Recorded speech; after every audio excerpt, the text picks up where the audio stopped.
বঢ়িয়া লাগছে। তাৰমানে আগৰ যিখন মানে ককাই দেউতা হাতী আৰু নাতি তাৰে সামঞ্জস্য ৰাখি ধুনীয়া বনাইছে, ভাল লাগিছে একদমবিলাক। বহুত ভাল লাগিছে চাই চিনেমাখন ককা দেউতা, লগতে হিমন্ত বিশ্ব শৰ্মাৰ সৰু কালিটো দেখা পাইছোঁ, ভাল লাগিছে। বহুত ভাল লাগিলে, বহুত ভাল লাগিছে, অভিনয় ধুনীয়া হৈছে, যতীন বৰাৰো ভাল হৈছে, গোটেইবিলাকৰে অভিনয় ভাল হৈছে। গোটেইখিনি ভাল লাগিছে, মেছেজটো ভাল লাগিছে, মানে ভাল লাগিছে দেউতাক আৰু মানে পুতেকৰ মানে মৰম সেইবিলাক মানে দেখি ভাল লাগিছে। ভাল লাগিছে চাই পেলাই, আৰু চাব পাৰিম আৰু পহিলখন অলপো চাইছিলোঁ, দ্বিতীয়খনো চালোঁ।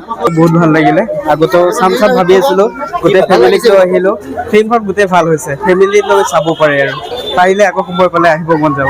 ভাল লাগিছে, কাহিনীটো ধুনীয়া হৈছে আৰু ভালো লাগিছে, বেছি ধুনীয়া লাগিছে। লাইক মানে নেচাৰৰ কথাটো বহুত বেছি ভাল লাগিছে, মানে হাতীৰ এণ্ট্ৰিটো লাইক মাইণ্ড ব্লয়িং, বহুত ভাল লাগিছে। সুন্দৰ, অতি সুন্দৰ হৈছে, কাষ্টিং বহুত ভাল হৈছে আৰু বিশেষকৈ যতীন বৰা, উৎপল দাস সকলোৰে অভিনয় খুব বঢ়িয়া অভিনয় কৰিছে। আৰু আমাৰ হিন্দী ইণ্ডাষ্ট্ৰি বা টলিউডৰ যিকোনো ইণ্ডাষ্ট্ৰি যেনেকৈ উঠিছে তেনেকৈ সম্পূৰ্ণভাৱে সমান্তৰালভাৱে উঠিলে আমাৰো ভাল লাগে, বা অসমীয়া ইণ্ডাষ্ট্ৰিটো জাকত জিলিকা হৈ উঠিব, এনেকৈ ভাল লাগিব।